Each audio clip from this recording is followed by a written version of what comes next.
اعوذ باللہ من الشیطان الرجیم بسم اللہ الرحمن الرحیم۔ ناظرین السلام علیکم ورحمۃ اللہ۔ انشاءاللہ آج ہم حفاظت مال و عیال کے لیے ایک وظیفہ سیکھیں گے۔ یہ وظیفہ ایک اسم الہی کا ہے، الرقیب۔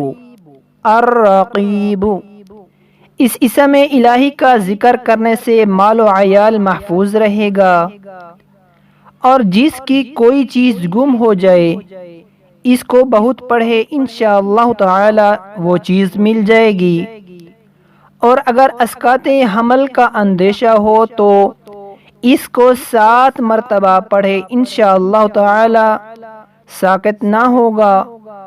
اور سفر کے وقت جس اہل و عیال کی طرف سے فکر ہو اس کی گردن پر ہاتھ رکھ کر 7 مرتبہ یہ اسم پڑھے تو وہ مامون رہے گا۔